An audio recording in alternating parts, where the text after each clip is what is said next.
Have you ever, just watched a ribbon fluttering in the wind? Or maybe a cloud drifting across the sky? Mm-hmm. Or thought about how a massive airplane actually stays up there? Or even just, watch the milk swirl when you pour it in your coffee? Yeah, those little patterns. Exactly.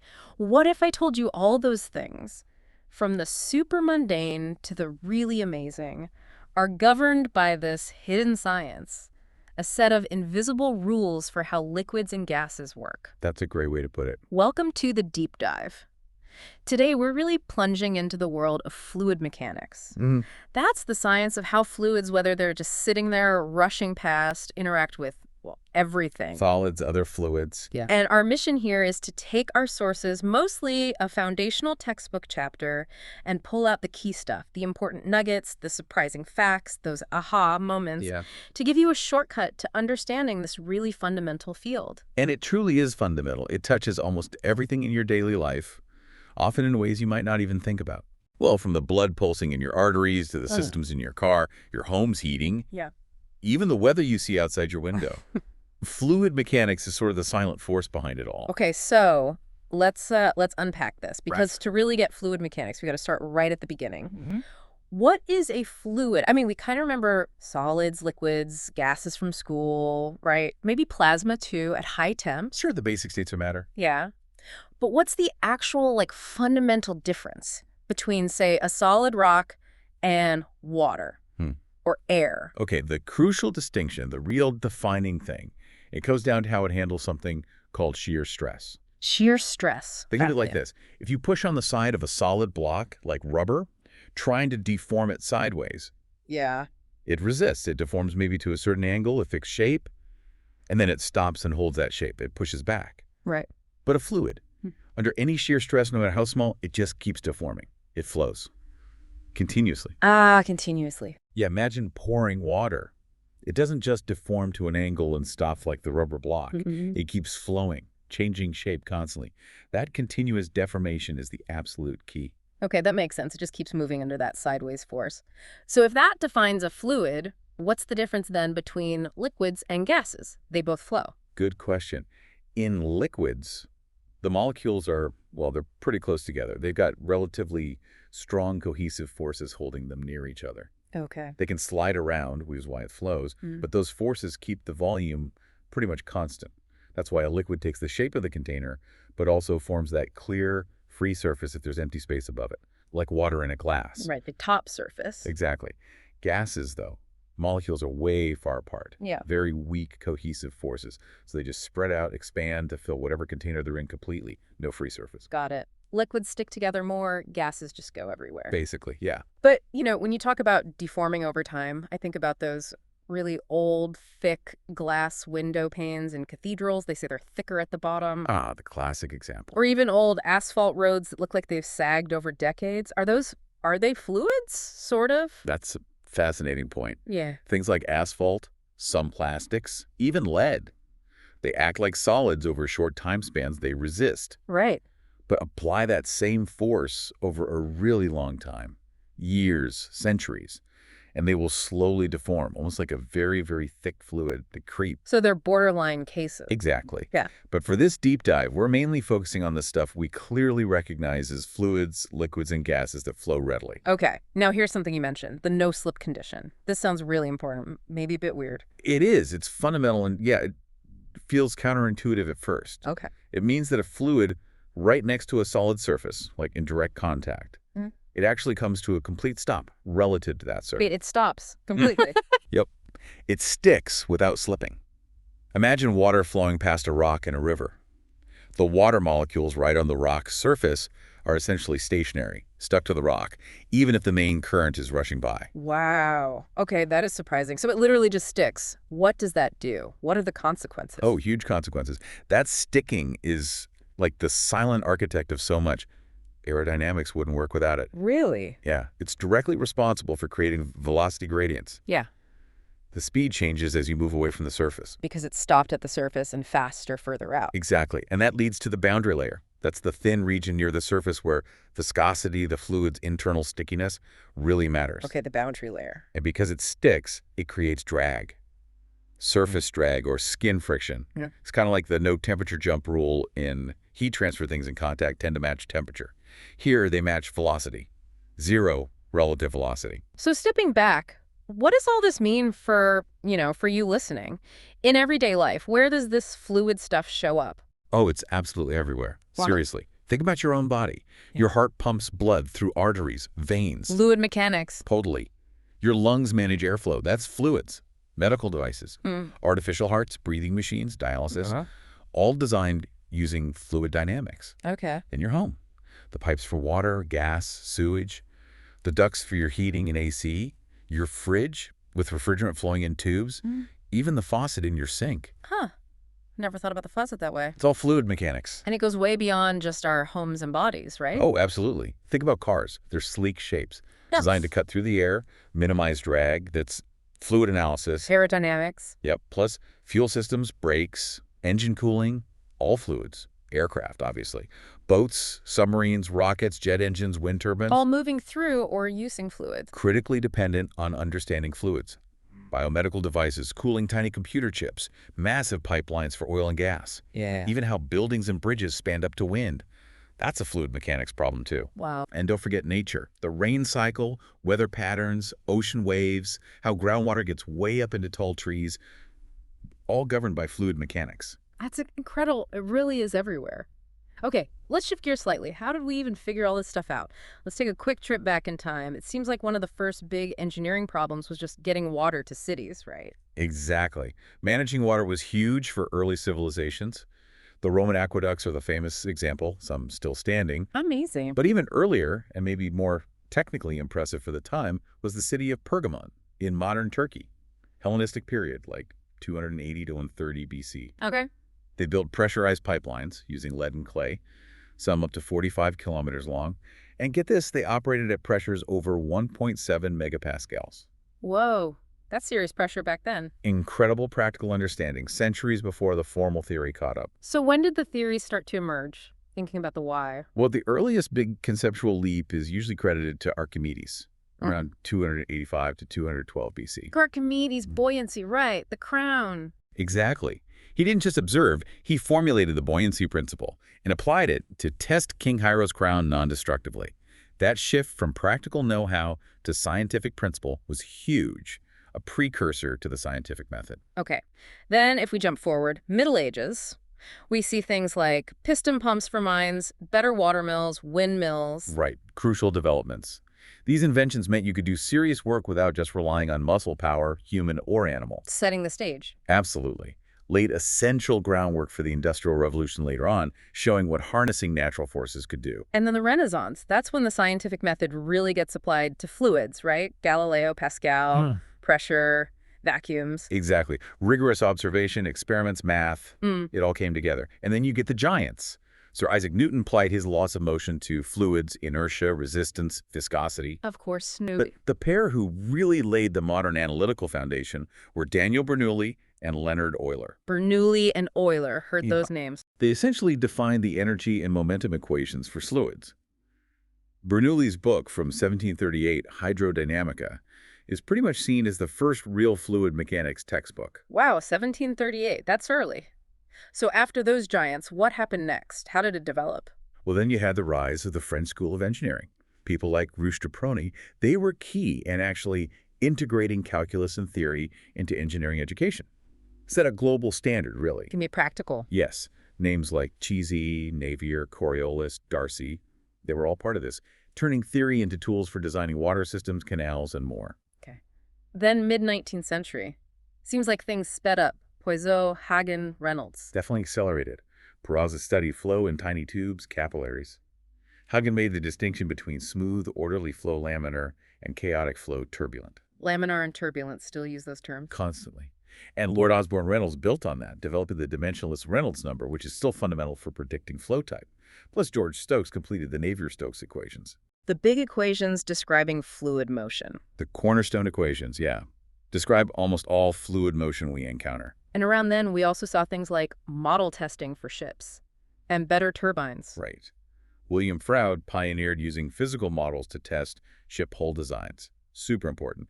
And in America, you had James Francis and Lester Pelton making huge improvements in turbine design for hydropower.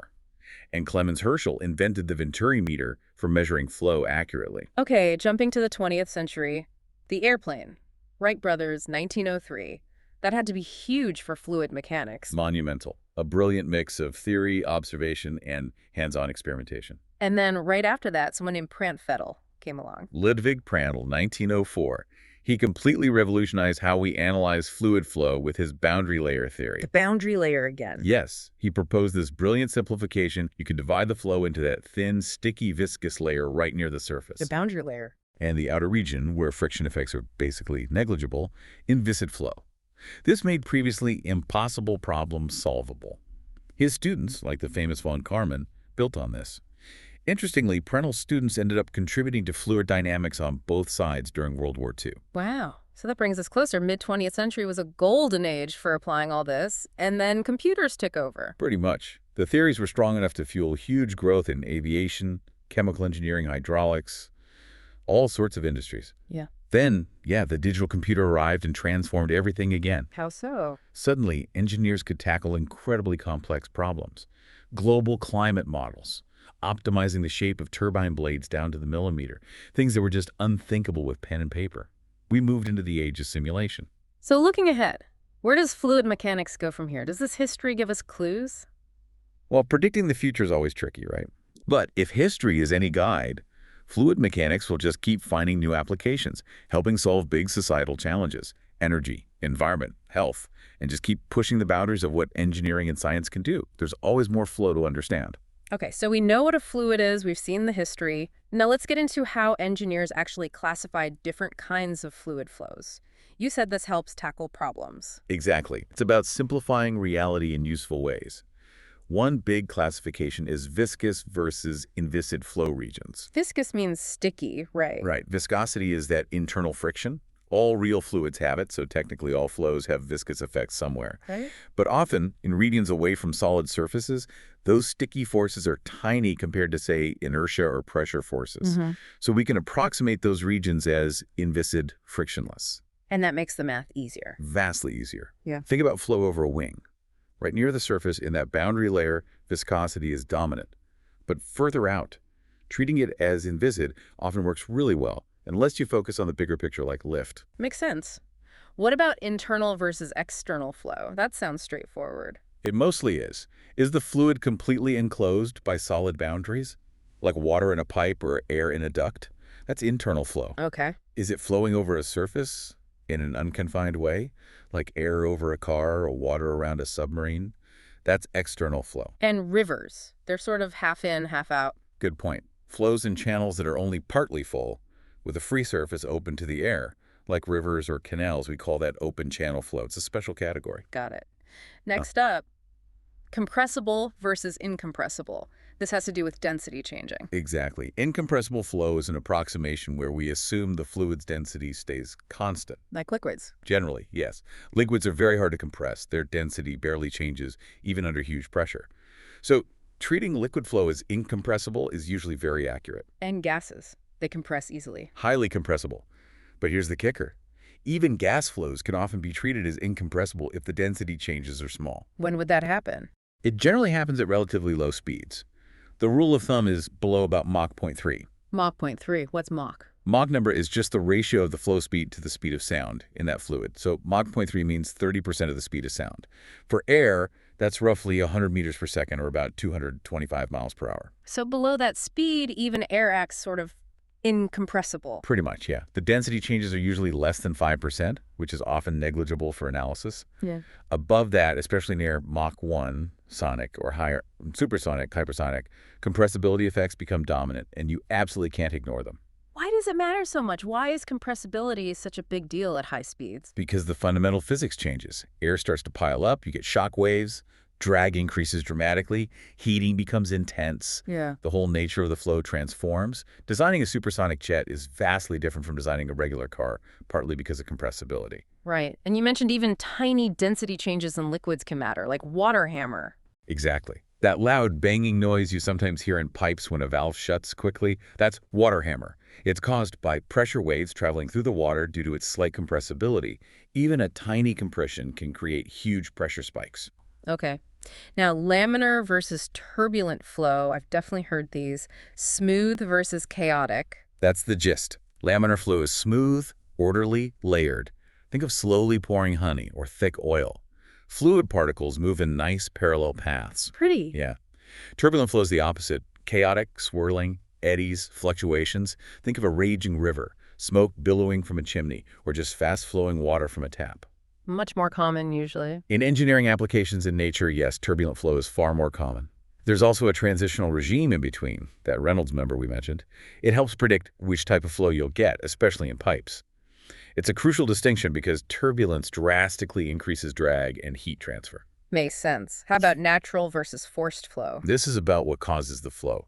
Forced flow is driven by some external device, a pump, fan, wind. Okay, something pushes it. Right. Natural flow, or unforced flow, happens due to natural means, usually buoyancy. Think of warm air rising from a radiator or hot soup cooling as steam rises. The density differences due to temperature cause the fluid to move. Like a thermosiphon in a solar water heater. Perfect example. Using natural convection, driven by the sun, heating the water, making it less dense and causing it to rise. No pump needed. Even the warm air rising off your own body is natural convection. Okay, then steady versus unsteady flow. Steady means not changing. Not changing with time at a particular point. In steady flow, if you put a probe at some location, the velocity, pressure, temperature readings would stay constant over time. Okay. Unsteady flow means properties do change with time at a point. We often call developing flows transient, like when you first turn on a tap. Flows that oscillate around a mean are periodic, like the blood flow from your heart. But can't things look steady even if they're unsteady? Absolutely. Many turbulent flows are technically unsteady because of all the chaotic fluctuations. But if you average those fluctuations over time, the average flow might look steady. Like a long exposure photo. Exactly. It blurs out the rapid changes. This is a key question for engineers. Is the time average steady view good enough for my analysis? Or do I need to capture the unsteady details? Perhaps because I'm worried about vibrations or noise caused by those fluctuations. Knowing when you can simplify is critical. Right. Lastly, 1, 2, or 3-dimensional flows. This is about how velocity changes in space. Precisely.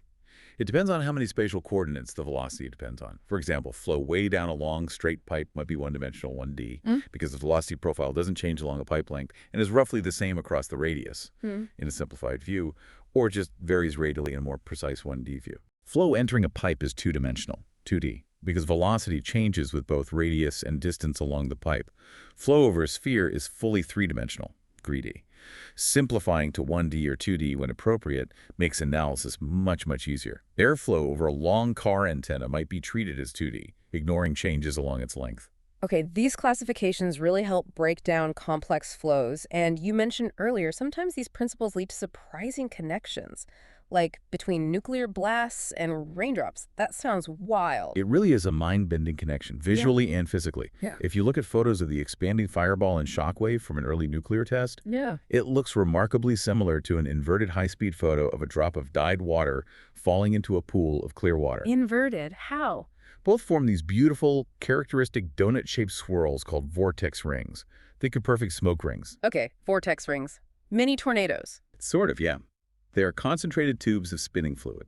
And the fact that they form in such vastly different scenarios, a nuclear blast driven by intense heat and expansion, and a water drop driven by surface tension and momentum, tells us something deep. What does it tell us? It shows that fundamental fluid mechanics principles, things like buoyancy, conservation of momentum, and ideas of geometric and kinematic similarity operate across incredible scales. Seeing these vortex rings pop up everywhere helps engineers understand the basic building blocks of turbulent flow, these coherent structures, whether they're studying combustion or just mixing fluids. It's a beautiful example of universality in physics. That is amazing. Okay, so to analyze all these phenomena, engineers need a specific toolkit. It starts with defining what exactly they're studying, right? System versus control volume. Exactly. You need boundaries. A system refers to a specific quantity of matter you choose to follow. A closed system has a fixed mass. Think of the gas trapped inside a piston cylinder. Mass can't get in or out, though energy, like heat or work, can cross the boundary. Okay, fixed mass. An open system, which we usually call a control volume in fluid mechanics, is a specific region in space that you focus on. Mass can cross the boundary. flowing in and out along with energy. Like a jet engine. Perfect example. Air flows in, fuel flows in, exhaust flows out. A compressor, a turbine, a nozzle, a section of pipe. These are typically analyzed as control volumes. Choosing the right approach, tracking mass, closed system, or tracking flow through a region, control volume, is the first step and can make the analysis much simpler. Okay. Next crucial tool, dimensions and units. You mentioned this is critical. Can't add apples and oranges, right? Right. And it sounds basic, but unit errors in engineering can be disastrous, literally. Yeah. So every physical quantity has dimensions, fundamental ones like mass, m, length, L, time, t, temperature, and then secondary ones derived from these, like velocity, LT, or force, MLT. Okay. Units are the specific way we assign magnitudes to these dimensions, like kilograms for mass, meters for length, seconds for time. That's the SI system, the metric system. Which is nice and logical, decimal-based? Generally, yes. The other main system, still widely used in the U.S., is the English system, pounds, feet, seconds. Which can be messy. Let's just say the conversion factors are not always intuitive, 12 inches in a foot, 5 times 280 feet in a mile. And the U.S. is pretty much the only major industrialized country not fully on the metric system. And one big confusion point in the English system is pound mass versus pound force, right? Oh, yeah, this one trips people up constantly. Because on Earth, numerically, 1 pound mass weighs approximately 1 pound force. So people think they're the same thing. Exactly. But mass, pound BM, is the amount of stuff. Yeah. Force, pound B, is how hard gravity pulls on that stuff. So pound BS is a weight. Correct. Weight is a force, WMG. Mass is intrinsic. Your mass is the same on Earth or the moon.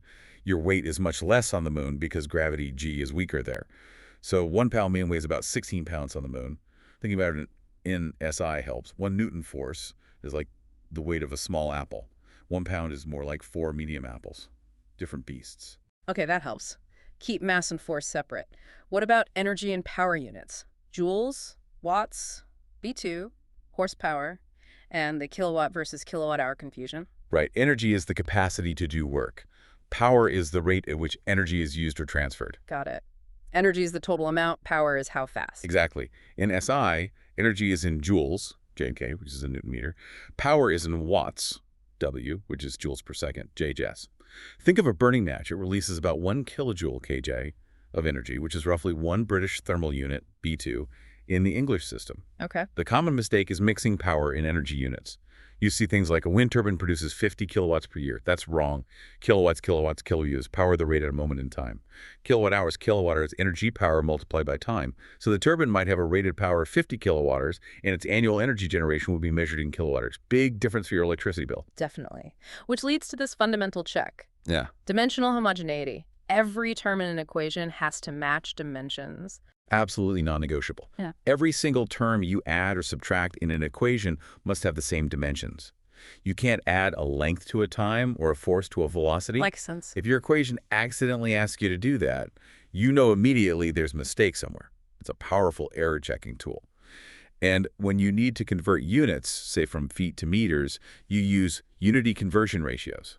What are those? They're just fractions that equal 1, like 1 meter, 3.281 feet, or 60 seconds, 1 minute. You multiply by these ratios to cancel out the units you don't want and introduce the ones you do without changing the actual physical value. It's an elegant way to handle conversions. Okay. Moving from units, engineers use both experiments and analysis, right? Testing versus calculation. That's the core loop. The experimental approach means building something, testing it, measuring results. Often gives the most direct answers about the real system, but can be slow and expensive. Yeah. The analytical approach uses math, physics principles, computer simulations. It's usually faster and cheaper, but relies on assumptions and simplifications. The real art is choosing the right balance, often aiming for the simplest model that gives you good enough results for the decision you need to make. And there's a systematic way to solve these problems, not just random calculations. Oh, definitely. A structured approach is key. Start with a clear problem statement.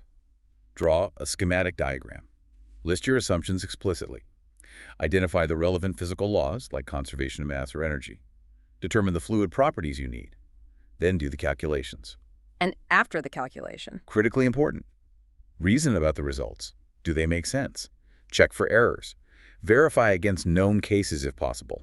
And discuss the implications. Neatness and clear steps aren't just for others, they help you catch your own mistakes. So, with all these powerful engineering software packages today, EES for solving equations, CFD for complex fluid simulations, does that mean engineers don't need the fundamentals as much? Are computers taking over? That's a common question, but no, absolutely not.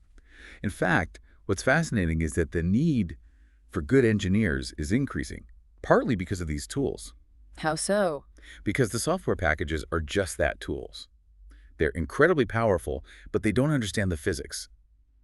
The engineer still needs to know the fundamentals to set up the problem correctly, to choose the right model, to make sound assumptions, and most importantly, to interpret the results critically. To know if the computer's answer makes sense. Exactly. Garbage in, garbage out still applies. These tools allow engineers to tackle more complex, realistic problems faster. But the need for deep physical insight, good judgment, and that intuitive feel for the subject is arguably greater than ever. Okay. And finally, a really practical point. Accuracy, precision, and significant digits. Getting the numbers right and reporting them honestly. Yes, it's easy to report a number from a calculator with 8 decimal places, but that implies a level of certainty you almost never have. Right. So accuracy versus precision, what's the difference again? Accuracy is about closeness to the true value. It relates to systematic errors or bias, like a scale that consistently reads 1 kilogram too high. Precision is about repeatability or resolution.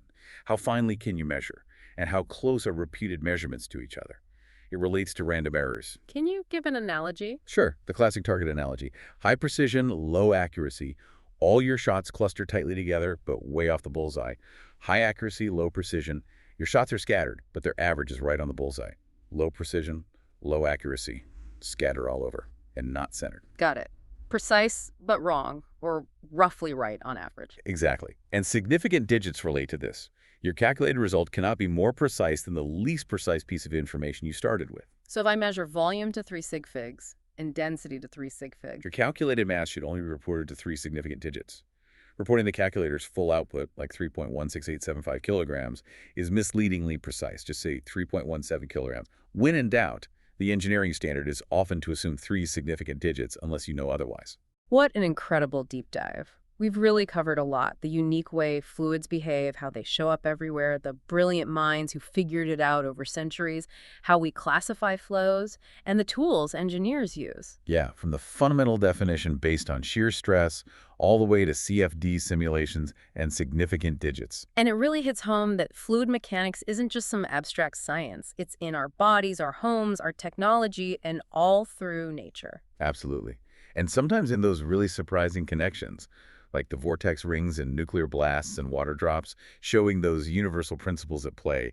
It governs so much. So for you listening, the next time you see clouds forming or a river flowing, or even just stir your coffee, maybe pause for a second. What new question about fluid mechanics might pop into your head now? Keep looking at the world with that lens. Maybe look up Archimedes or Prandtl or Reynolds. There's always more to see and understand in the way things flow.